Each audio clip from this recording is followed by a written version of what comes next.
Getting your tracks from demo till done. I guess that's today's video. Let's go do it right now.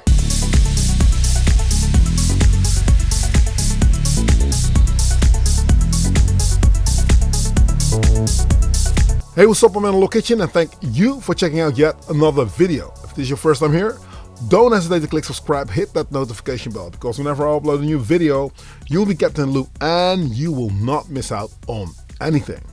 Stay tuned till the end of this video. I'll tell you all about Discord, Patreon, I'll tell you all about analogcourses.com, I'll tell you all about the Mixer project. There's so much good stuff coming up, so be sure to stay tuned. And thanks ever so much. Thank you. We've hit 11k subscribers, so the channel is growing fastly. Surely we're going in the right direction, so that is all cool. Thank you for being here. Thank you for watching. Thank you for supporting.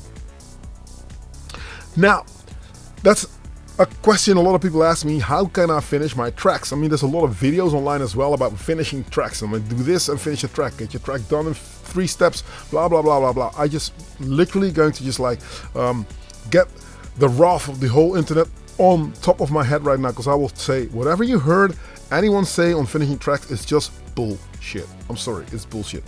Finishing a track is nothing to do with tricks. Finishing a track is to do with a state of mind. You have to get out of the comfort zone and think, like, okay, how can I do it? Now, everybody makes a loop. You stay in the hamster wheel. It's cool, it's comforting. Let's stay in the hamster wheel. Whatever happens, let's just be here. Let's die in the hamster wheel. You get to a T crossing, you'll just die there because you cannot choose whether to go left or right. This is a problem. You have to get out of that comfort zone. But if you were to implement a few simple tricks, a few basic things that will help you get past your own sort of like turning point, you'll see, okay, yeah, this might work out. Now, what I've done is I'm only going to use 3 ingredients, 3 different musical parts on 3 different synths that are actually going to just like get the longevity going, and I will do something with the drums. There's something, and I've only got 4 tracks of drums, so this is a limited setup. 4 channels of drums, 3 synthesizers. And still, I can get out of that hamster wheel. I can get my track from demo to done. Now, if you are ready, only if you're ready, let's go get it, let's go do it, and let's do it right now. All right, party people, well, welcome. Okay, so what I've got right here in the frame, the subsequent 37. I've got the OB6, Tom Oberheim, I've got the Mini Tower, and I've got the Octa track and a Strymon Blue Sky connected to this bad boy over here, which is the subsequent 37. To keep it simple, I've built this track up out of different things. There's a few segments that need to play together. First, the segments over on this side of the Octa track, you can just chop it in half. Tracks 1, 2, 3, and 4 on the audio side is just drums, so taking everything out, which means there's a kick on 1, there's a close hat on 2, there's a clap on 3, and a hat on 4. This is just basic, simple 4 to the floor kind of business, right? So all sounds like this.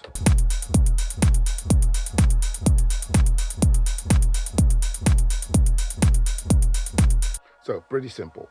Then track 5 is the flirting with the outside world, is how I call it. So track 5 would be my sample. There's a sample coming out of my sample and hold back. This is a catalyst. Why? Because it drives the groove. So this by itself, if everything breaks down or some MIDI issues occur, or there's something with the AMT8, which sometimes happens, I don't know why, but it sometimes does, then obviously you've got like a safe spot on track 5. So the audio track 5 is here, which plays this. Nice. A bit of a, yes, like I say, sample and hold all over the place, jumping about in the frequency spectrum, because this machine, and this machine, the red knob over here, this knob over here, and the big knob over there, those are the filters. But the filters, they pretty much do something that gets predictable if you're doing longer sets and if you're not playing stuff. So you have to just do play around with sounds in the frequency spectrum so that it might be audible, and it hitting the mic here, and it glues a lot of stuff, together is what I was going to say. Okay, so that means that the 5 sounds that I've got right now is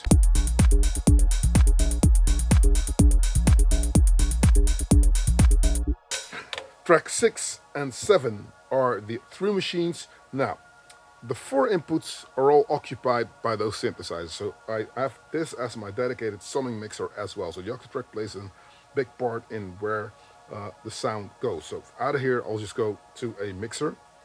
They can be any kind of mixer. I prefer to have an analog sound source, or a DI box is even better, so it goes straight to the front of house. If I've got a sound tech that's savvy enough, that'll be cool things. So tracks A and B are the stereo inputs for the OB6. Track C, or the input C, would be my Minitar, and input D would be the subsequent 37.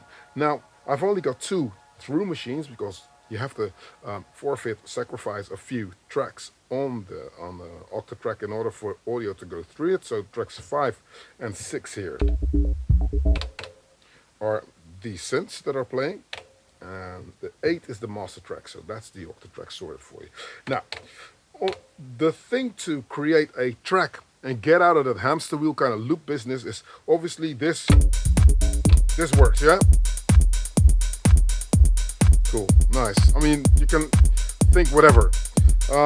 If you have, say, something like a 303 or something that can do sequences on its own, I'd suggest that next to this Octa track you'll place something like a MIDI clock, or multi-clock that I have, something that can send out different pulses to different machines so that those machines can do their own sort of like thing as well. So you're not reliant on this machine alone, because I mean, I've always opted to say that I don't want to be reliant on one machine, because if this breaks down, if the Octa track breaks down, there's no music. I might have to resort to singing a song for you or something, but then the music will stop. But that's the same thing as playing in a club when a record breaks down, or something's wrong with the pioneer. There's no music. So going in for the long bungee and seeing how that goes. All right, so going quickly over the drums, the kick is thick. This is a festival kind of kick, is what I say. It's one of my packs. I think it's in the percussive helpers pack that I have created. So tracks that kicks that will always work. Would this be a kick that you would stick on your production? I'm not so sure, because it's very, very round and thick and a little bit heavier. But I don't always get to say what kind of sound I'm going to just run into when I perform out live. So I needed the kick to have at least a little bit of the high end and a little bit of the low end. So there's some sort of a middle ground. So if this would be the kick that I need, then over on the low end side and over on the high end side, there's a little bit extra that's embedded on this kick, because I can always, I just rely on the sound system to take care of that. And if not the sound system, then the sound tech present at that time. All right, so the kick. Then this is a 808 closed hat. Why do I use it? Because I like the fact that there's a lot of transients on it. Looking at what I've done, not so much basically. There's a filter here. But if I wanted to just go in a little bit crazier, I could say, you know what, let's go in and say I will use the comb filter, which is nice. The comb filter here is pretty amazing. And then you get to screw up the sound, obviously.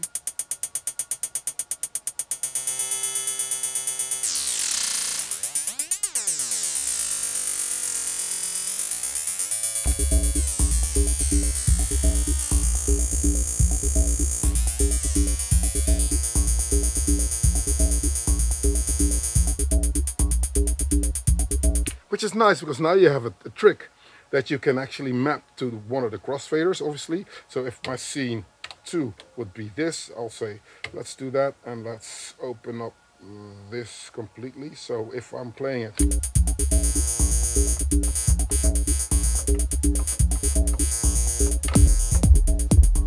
nice, because on my scene A, I'm on scene B, but then the first one, I've got reverb on the master. So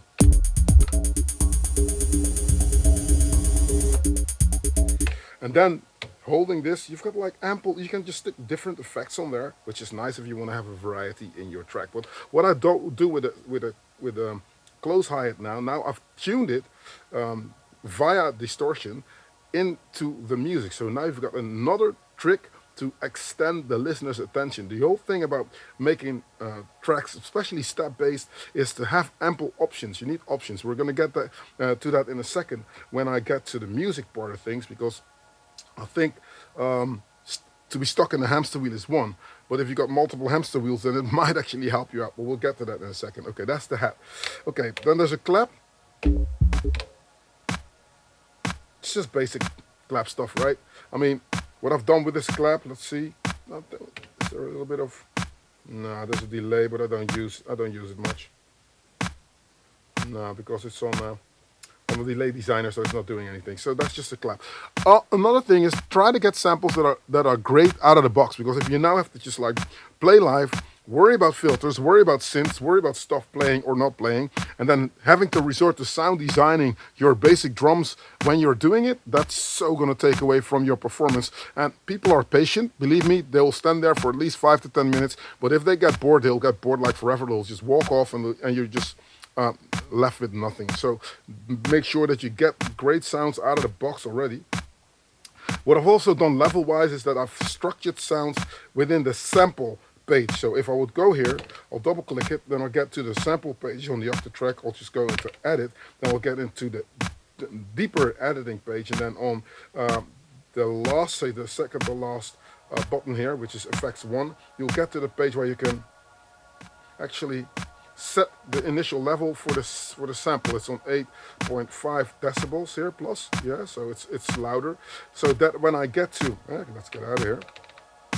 When I get to the normal page, on the amp page, then I can set it, but I do a basic sort of run in the studio where I measure it out how loud my samples are before I get to the club. So I know that on my monitor speakers in the studio or my cans that I have, I'm just got these nice Olo cans that you can mix and master on. If you've got a decent, reasonable level and it's all in balance, which is what I think this is balanced, right? So then you know, okay, I get to a club, I don't have to fiddle about with it there. Cool. And then the last one is the hat. This I don't need to explain, right? This is just your basic run-of-the-mill 909 open hat that sometimes, if I wanted to go in and double-click it, I'll just edit it. Same thing. You'll go to the trim page now, and then the trim page, you know, if you need it housey, shorten the hat. You get more tech house this way. If you want more techno, open it up.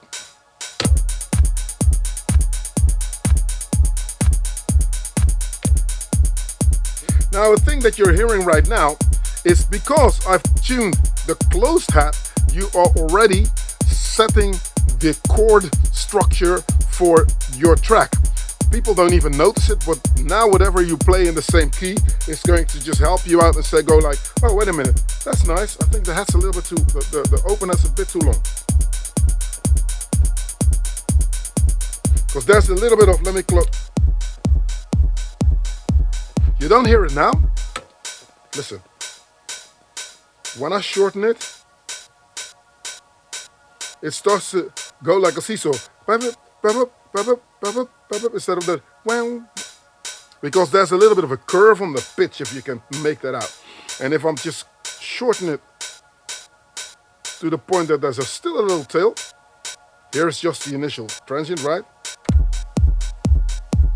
But then a little bit longer. Here, there's a little bit of a tail. And now the tail is not that long that it is taking your attention away. Because I want the drums to just work together, and that will work if the length of the sounds are pretty decently shaped. All right? Okay. Yeah, nice. Okay. Now we're gonna go in and we're going to think like, okay, what do we need? This sample is, again, for me, I want the sample to be self-sufficient. It needs to be something that can already drive my track, because with this sparse setup, I don't have a lot of room to just add more stuff. I used to bring like half of my studio, and that's cool, and it looks really wicked, and you're standing there like a pilot for the Boeing 737 or 747. It looks very impressive, but in the end of the day, you have to haul all that shit with you, for one, and secondly, it's just the coolest thing to just show up with a few machines and know exactly what they're doing. I'm not saying that I know exactly what everything does, but it's a work in progress, and it's a process that I'm in, and I'm really liking it. So, all right, so the sample though needs to just be, you know, this. If you cannot dance to this.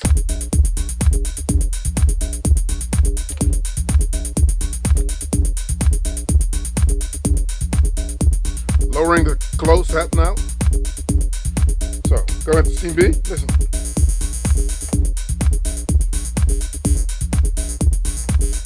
Nice, man. So, I've gave myself another 8 to 16 bars of something that I can do. I can make a breakdown with it. So, if I want to just like break you down.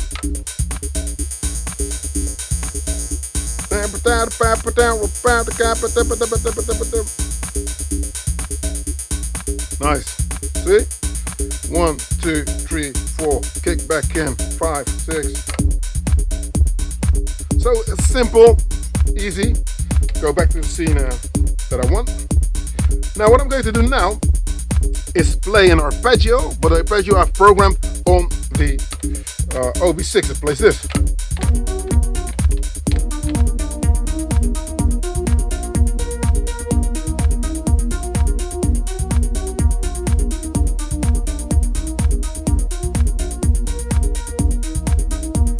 Now what's going on here?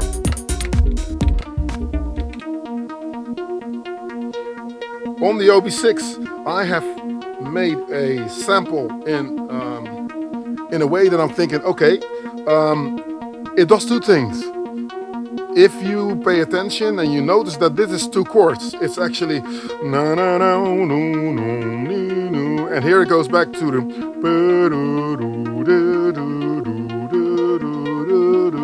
But I'm not playing the root note. I'm just playing an arpeggio, and now there's ample things that I can do with this thing as well, because it's 2, 3, and 4, 5, 7, 8. It now lengthens up the track already. Yeah, this is double the tempo that this sample is playing. 3, 4, 1, 2, 3, and it starts again. And this goes like 1, 2, 3, 2, and boom, boom, boom. So within the groove now, you've got two different time measures. This means that if people are listening to this and you build this up nicely, so filter down. So this can come out of the darkness, right? Now you understand why I'm using those sample and hold samples that just jump about in the frequency spectrum all the time. Put high, low frequency, high, and it's just jumping about. And this is very stationary, but I got to say where the frequency goes, right? Got a delay on there, so got delay in chorus. Let's see what I did with the. Okay, yeah, on 40, on 39. And the chorus is on 20, 19. All right, so yeah, so moderately, yeah, moderately wins the race. So now you don't really hear anything. Another breakdown that I can do. Play my hats here.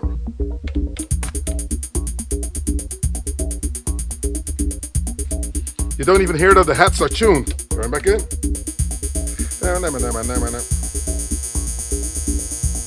See? And play the kick like so.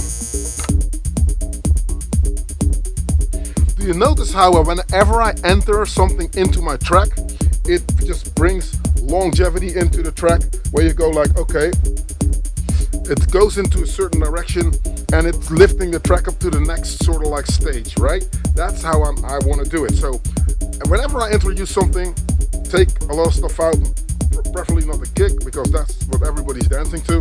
But yeah, try something like this.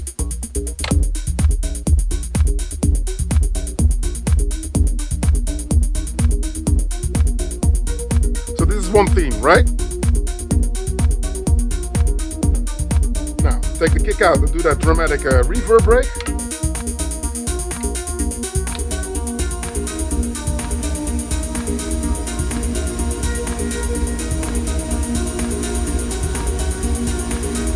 Two, three. Open this up, lengthen notes, 3, and.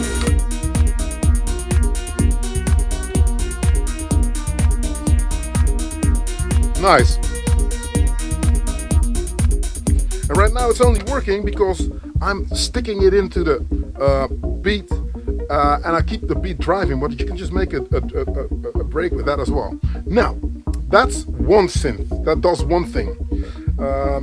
I look at those things as single influences that I can use because they have to work together in the end. But everything is riding on top of this sample and hold sample, as you can hear, right? So that's the first thing. So if I don't know what to do and I'm like, oh my God, where am I going? Or I want to play something, sometimes I'll just prepare a track on the MIDI page. Like I've got two tracks here, track 1 and 2 on my MIDI page, which the yellow ones, 9 and 10, those are the OB6. So pretty much one is playing a sequence, the other one is not playing anything, but over here I can play, usually, I can play the OB6 again here as well. So if I feel brave enough to play something, I'll just play something here, but I'll go to this one and just play the sequence that I have. So similar goes to track 3.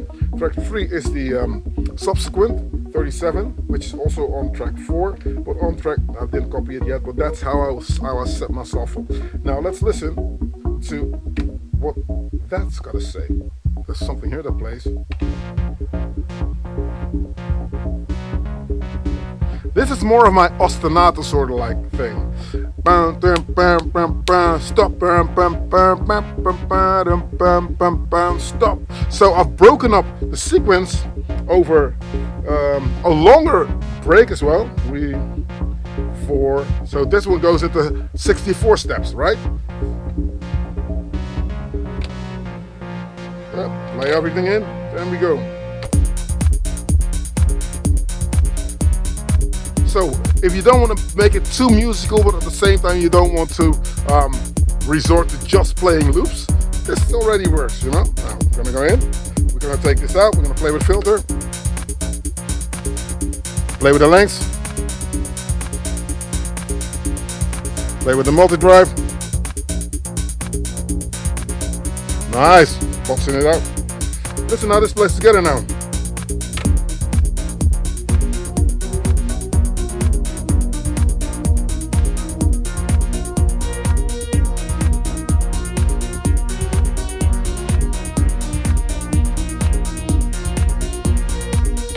Now, word to the wise, what you also need to do is make sure that those frequencies are not clashing.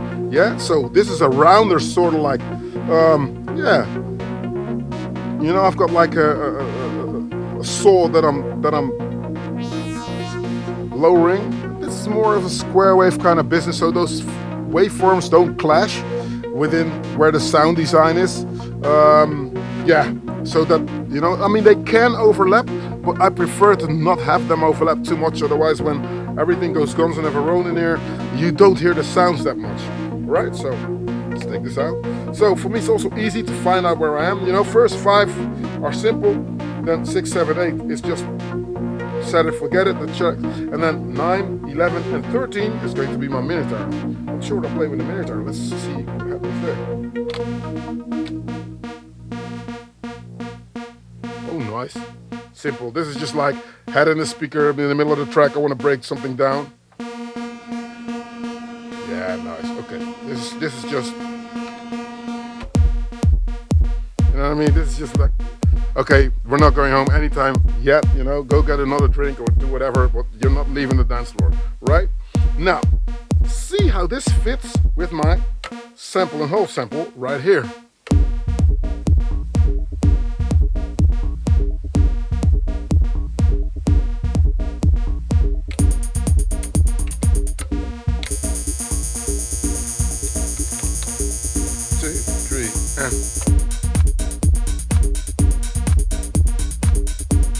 And I like to have that sample and whole thing do something that a breakbeat would do. Listen to this. This is just boom. That's why it is driving the groove. That's why it's a catalyst. So I've opted to just like, I didn't go in and vocoded a drum beat, but that would work as well. You know, if you got like a cool drum loop that's working, stick it through a vocoder, and this is what you might get. Then again, you know, sample and hold on just a waveform will just do something random. And I think that sometimes a lot of this stuff step programming can get predictable. Well, you know exactly where you stick something, you know what I mean? If you go in, you look at my kick, obviously, you know, kick's there, easy peasy, you know? Similar to your heads, you know, you go for your heads here, clap, boom, tack, boom, you know, simple. So obviously, you know,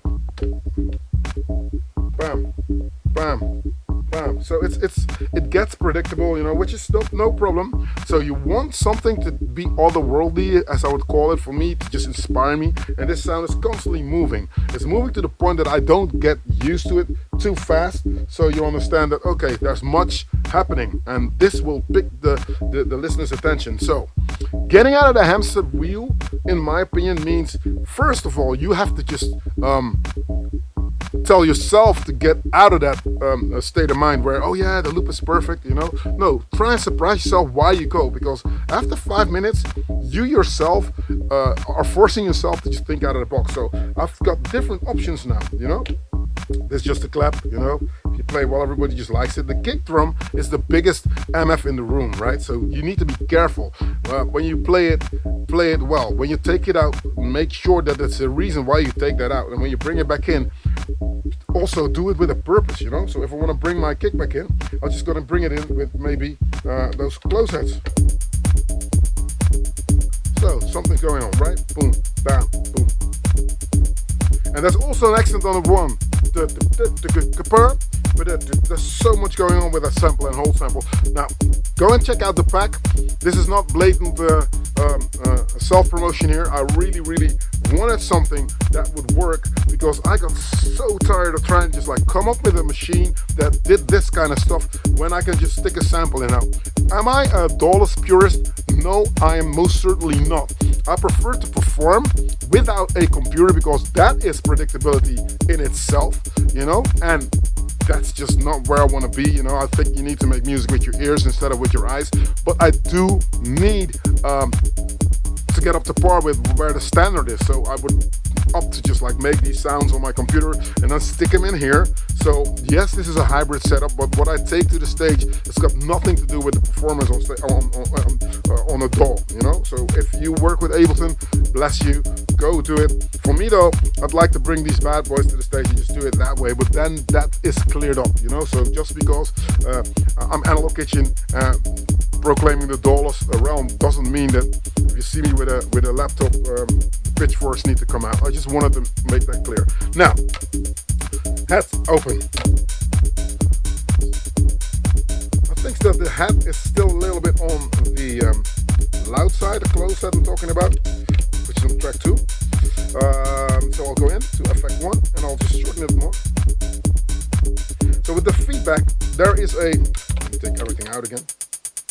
Now you'll hear the tuning, yeah?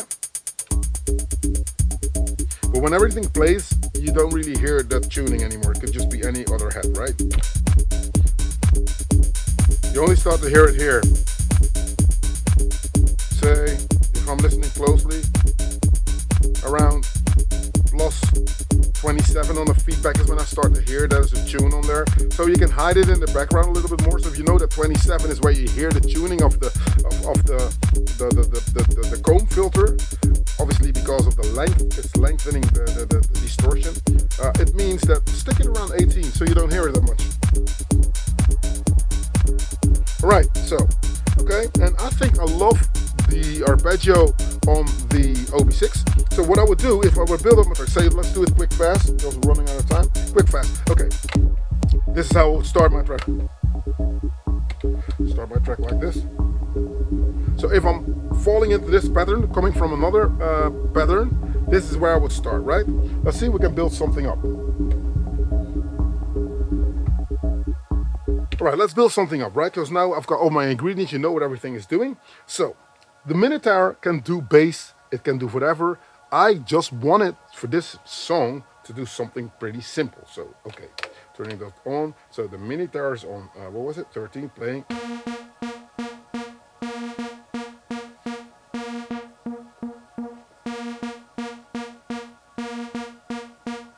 Pretty simple, right? Okay, so the subsequent is playing.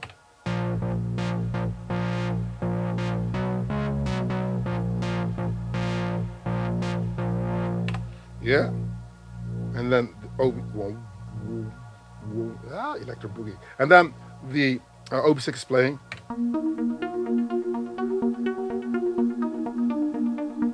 So different atmospheres in itself, right? So we got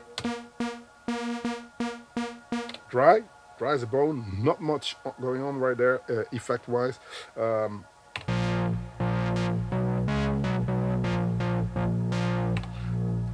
Subsequent. And you are very, very savvy. Very cool that you noticed it. You know that I am actually sharing one through machine for two synthesizers. Now, this is not ideal because this monitor is a lot quieter than the subsequent. And I've noticed that if you are using two, if you're using a stereo input or whatever, two mono inputs in this case, and you're both summing them out, sometimes if you're opening up the subsequent, what happens is that it starts to eat away from the room that the monitor has. So what I would do on my here you got scenes, obviously you got MIDI parts, right? So I've got 4 MIDI parts, which means that I can do different things with the trigs here. So if my setup would be now like kick, head, clap, open head, sample, if for some reason I will make a breakdown or I need something else, I'll just go to a different pattern. I've got weird patterns here, but I would got my patterns. Pattern 1 is now everything is playing, but for a different song it's like you just dilute everything out. But then I would switch to a different pattern, say maybe 5 or maybe 9. I know that those are my breaks. Then I will just like on a different MIDI part stick different things. I will just then take out the sample that people are not noticing, stick a drum roll somewhere, or have some tracks share samples so that I can add another through machine there just to house the minitar bass. It just depends on what it's playing. For now, I'm not going to sacrifice one track that I need for a sample just for this, what is it? With all due respect, it's cool, but this is just, you know, party time, just a rave kind of sound, you know? It's just, yeah, I'm liking that. But it's just that, you know. So that's a bit of on how I work that. So now that I've got everything sorted out, let's see if I can come up with some sort of a routine on how I would start my track. So falling into this pattern, coming from a different track, yeah. So all my different banks, there's 16 banks here, which means that I will do 16 tracks, 16 songs. Every bank is one song. Now we're on bank 5 now, bank 5 pattern 1, so this is my 5th song. The first 4 already there, and as you can see, playing tomorrow night. I've only got 8, so I still need to make a few before my set tomorrow night at full festival in Holland, but I'll sort it out. It's going to be cool. Sometimes it takes a while to find a direction, but this is how I'm setting up songs here. So the hamster wheel was pretty simple. First, I'll start with going to track 5. I'll go to the filter. I will filter it down because filter down is always cool. There's another trick that I will do in future videos where you can map out maybe a launch control XL to this, and that goes through a MIDI merge, which I've got right here. If you can make it out, yeah, I think so. There's a MIDI merge, and then there's a MIDI to USB also. Kenton makes these nice boxes, but because there is no USB port on the Octa track, Electron, come on. You know, you have to just now share the MIDI in. Also, if you're going to use a multi-clock to send MIDI into this. And you have to just like translate the MIDI DIN to USB MIDI. So, but then you get to map out all the different controls because the Octa track has got like really good MIDI implementation. So you just have to just like place your manual here, go for where's the filter, where's everything, and then you just map it to the launch control XL, but then you could just get to do this stuff that I now have to do with this and me with my big fingers. You know, if you want to fiddle about with the filter, you might accidentally just hit the bass or whatever, you know. So I sometimes don't like that I need to just like fiddle in here, but that's me being nitpicky. All right, so I'm starting off the track, right? So this is it. Starting in here. So say I just came out on another track. I'm fully adrenalized. The crowd now knows what I'm about because it sometimes takes a while. Like they go, the trick also to get out of the hamster wheel to make a track instead of a demo is, you know, certain things need to be audible, other things need to be masked within a lot of suspense. So reverb pushes everything back to the back. The filter does the same thing, just lowers the frequency. So now And a lot of people just are there for the bass drum, so they'll love this. So now what I've done is there's another step already that I've done. The kick is here. This means I'm starting the track, right? That's we're going. Opening up my filter slowly. People are like, oh gee, nice one, there's more. So this has a huge impact on your track. And what I do towards my middle, 2, 3, 4, 5, 6, 7, 8. Now, I'm only going to use the clap and the bass drum. Because when I'm starting with the higher frequencies, it means that I'm giving away so much adrenaline at the moment, and I need that adrenaline for later. And you know that I've already entered something with my hat, so I've got another trick that I can do to just give it more longevity even. Okay, track is moving. We're still not worrying about music, we're just gonna go in hypnotizing. Close hat, here we go. Instantly going to scene B and playing around with it. I'm not going to go like, oh yeah, I've got something mapped. I'm just opening up slightly. Here you don't hear the pitch. Here you hear the pitch. And just play around with it, you know, so that the track is moving. So the sparseness is being taken out of the track, right? Okay, now we're going to play around. Open it up a little bit more. Open hat, here we go. Now the track is on. Now people are like, oh, shit, man, I was supposed to go to the bathroom, but let's wait this one out because it's getting into the zone. All right. So now you got everything that I was telling you can dance to. It's already there. There's tracks that you can find on Beatport that just do this, you know? Play around with the filters again, you know? I have to go now. We're going to add a little bit more adrenaline. Go back out, make a break. This is a false break.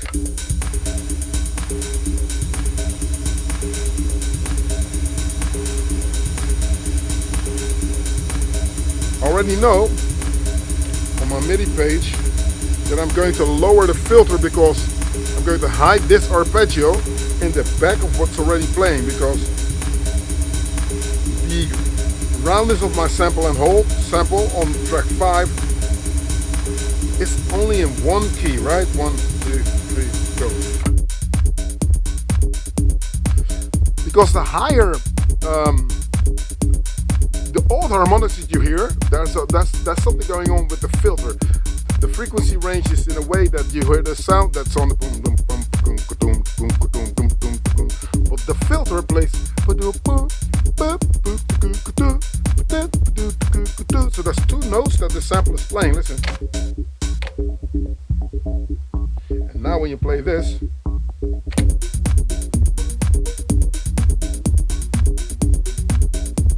It's actually a major and a minor chord together, but if you play it well and you let this one come out of the darkness, people tend to just follow the melody, so they're not listening so much to, hey, is that sample in key, yes or no? So now music purists might kill me for this, but in the end of the day, we're making dance music, right? And everybody's just like joining the Wide Awake Club at this point anyway, so it's all about hypnotizing people further and taking them more into the track. So another breakdown, here we go. Again, moderation. Don't open up this thing too fast. Don't want to spill the beans yet. Now, play around with that hat.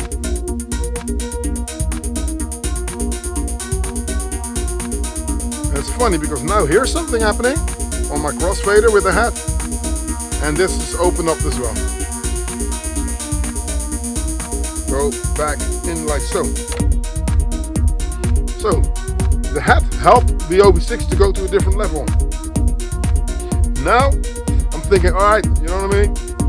People are ready to get a kick in the butt.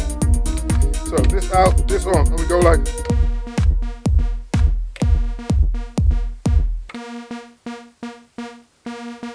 Reverb. Now we're gonna do the same thing, but now only with the sample and hold. Listen, switch, different. So now we got a completely different sort of like direction for the track. This is going to be your sort of like reprise or your sub sort of like vibe, right? Now you get to play around with the OB6 more, because this ravey sound on the Minotaur tells everybody, okay, we're gonna head to the next level. So reverb, function 9 and 1. Listen, here we go.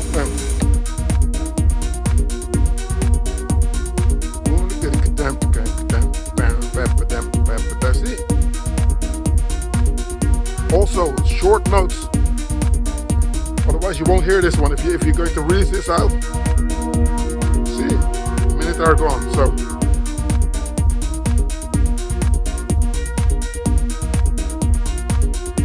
now we're going to just like make a dramatic break with 2 synths.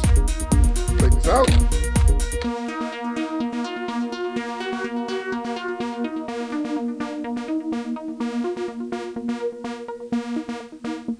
Lower the filter here. So now I'm going to add the 3rd synthesizer with the close head, mind you.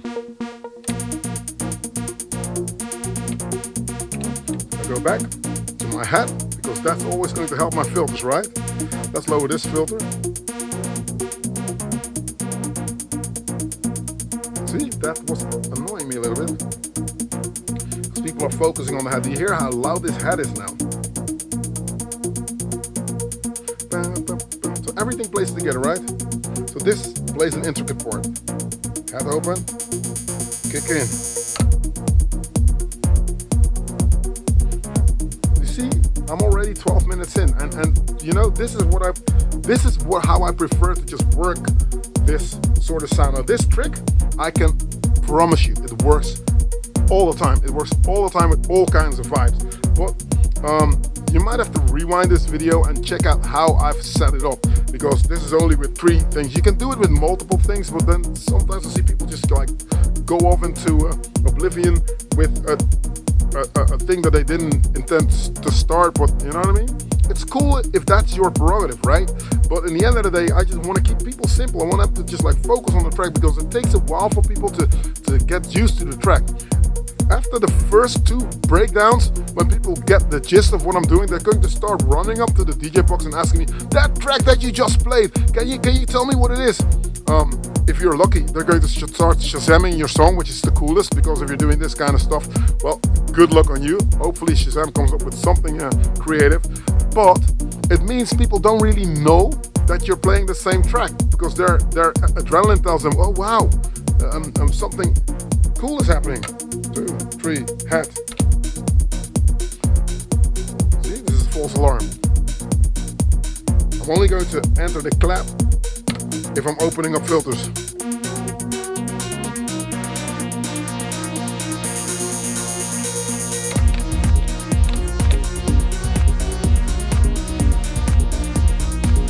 Now, this is my routine. This is something that I've worked on for a long time. And this is something that there's a few, how shall I put it? Yeah, there's a few things that you might have to overcome to do this. You know, you have to get out of your comfort zone, because sticking in the loop, okay, one, but just give yourself more options. And the first one, so recapping, yeah?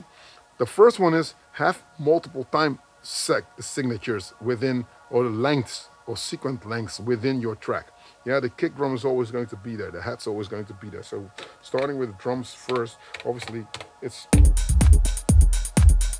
pretty simple. Then add a sample, something that jumps around in the frequency spectrum, that doesn't bore you, that doesn't bore anyone, and you can just do whatever you want. Just know what the root note is and build around it. Yeah, so if you've got a sample pack and it measures what key it's in, that might be the cool. And if you don't know how to play, just stick on the same root note, just like this one here. You know, just this minotaur is just like.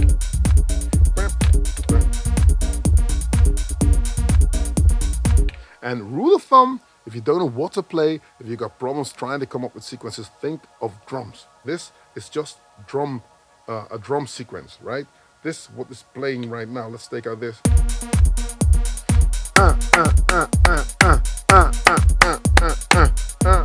Works all the time. Quadrophonia.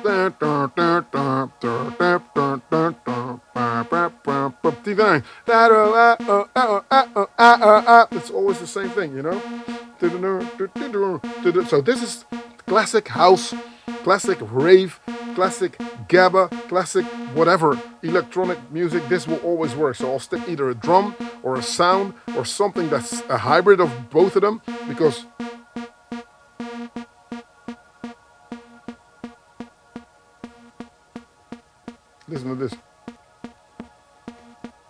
can even make it into a drum sound. Listen.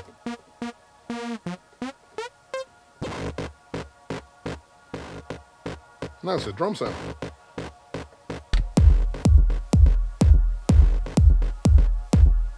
See what I mean?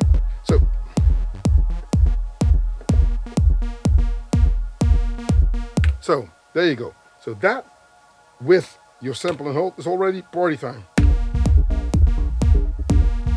Length of the notes, shorter. Boom, boom, boom, boom.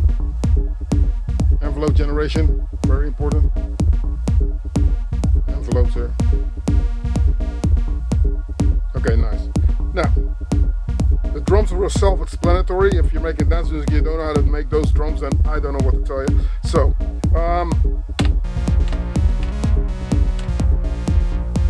shorter.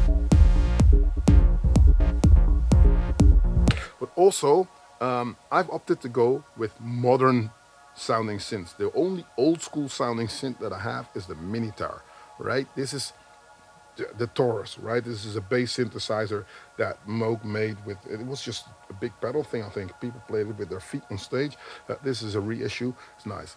The Siren is also a cool thing, but it does something that's been done ever since 1976. So the OB6, however, does that I just can't get enough, kind of Jump Van Halen, kind of all those kind of bad sounds, but it also does modern stuff. So the same goes for the subsequent 37. I think those synths are modern classics now, you know, where everybody just knows a Mini Moog and they know Monopoly, or they know an MS-10, MS-20. Those are synths. In my opinion, these synths are modern day classics now. So that's why I like to use them. They'll do that old school thing, but at the same time, they'll do that modern day thing as well. What a lot of people might not like about it, but a lot of people just do use it. You know, if you're completely DAWless, those things need a computer in order for you to just like get the most out of them. You know, you need to just hook them up to a to a computer at least, and they've got standalone editors, especially the Minitar, because what you see here is actually this big. This screen here, it's got more things. There's LFO sync. There's so many stuff that you cannot do on the Surface. So you have to just hook it to the computer. So what I'll do is I'll just create my sounds, make them there, and you'll see, like, you know, save them in here. Similarly for the for the subsequent. I've not hooked this one up to the computer yet, so this one is still a virgin pristine, but it's cherry getting popped this week anyway. All right, so thank you. I guess I rounded that up. Let me know in the comment section if there's anything you think I missed or something you liked about it. Thanks, guys. Also, 11K subscribers. We've made it. We're growing. We're climbing it, and we're going in the right direction. You are absolutely making my life perfect. I love it. Thanks for being here. If this is your first time, don't hesitate to click subscribe. And also, if you've got more questions than answers, there is a course that I'm doing, but I think the other guy is going to explain all about that in a second. All right? Well, let me jam it out. So I guess that's that. Yeah, that's the way I just do it. I mean, it works all the time. It works for hip hop, it works for trap, it works for drum and bass, and it works for melodic techno, all kind of stuff, house, tech house, whatever you name it. It works because you have to just look at, especially in the Dawless realm. We're talking about the Dawless realm here, right? You need to think on what is it that I need and how can I get from A to B fast. Of course, it's much debate on, I've got DJ experience because I used to DJ a lot and I still DJ a lot. So obviously just playing records to people gives you a different way of what you can do with a crowd.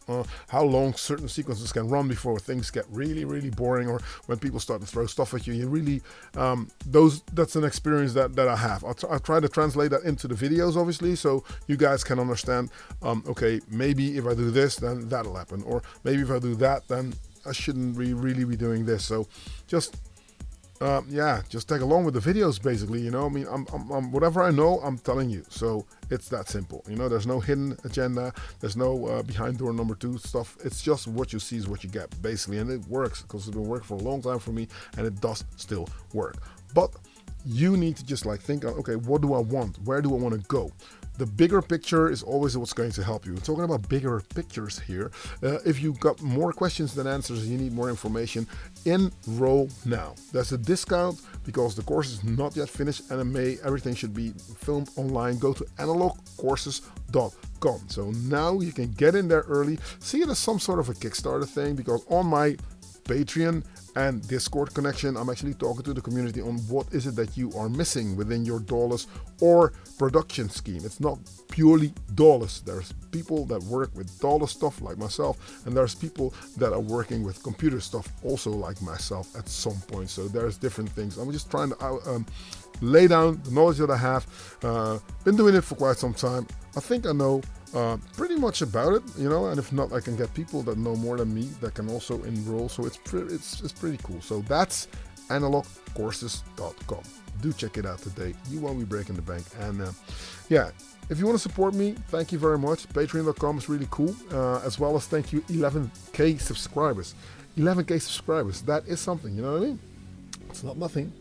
I always like to reminisce back to the days when I was uploading my 101st and my 303rd and my 707th video, paying homage to all those Roland machines, the 101, the 303. I think we did a 909 one as well, you know what I mean? So it's all cool. And now we are on 11,000. So we're vastly growing, which means that stuff gets a little bit more professional, obviously. So there is a platform, there is a community now, there is physical lessons that I'm throwing out here in Dordrecht. I'm in the Energy House. That's where I got my studio, that's where I'm teaching the lessons. There's UBIT Academy, this is just a physical class, DAW-based music production. And then obviously there is analog courses that is also being outrolled here. Now, there's channel memberships as well if you want to support the vibe. I don't get sponsored by anything other than the patrons that love the content, and thanks guys. That's that. That's a mixer project that I'm making. I'm making it with some of the patrons as well, because I do think that I'm missing a mixer. As you saw on my today's setup, there's again no mixer. So I'm trying to just come up with something like that. I'm thinking temporarily on looking at the SSL6. So if anybody uses that, please let me know what you think of it, because I'm thinking of using it in the time for the time being, but the mixer that I'm thinking of creating, developing, is something that has a multi-clock, that has mono stereo switching, that has inputs and inserts, and it has it's got a lot of stuff actually. It's got like transformers, it's got like really cool stuff that I do think that we need.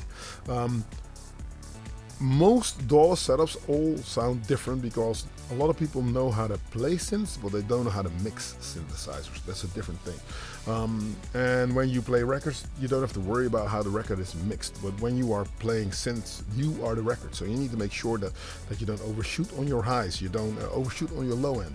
And you basically choose what sound you would like by choosing the synthesizer.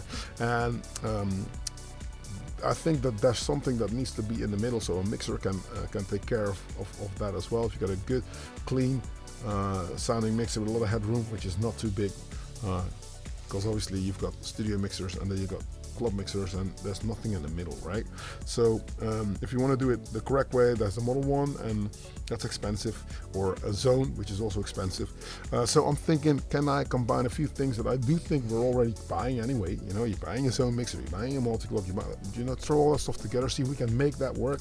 COVID's lifting, so parts are getting there, and I think I got another patron that came up this week saying like, dude, I've got a job in a PCB factory, so I'm getting close to parts, so it's all good. Early days, also a little bit of a Kickstarter thing, not on Kickstarter, but that's my analogy. So long talk.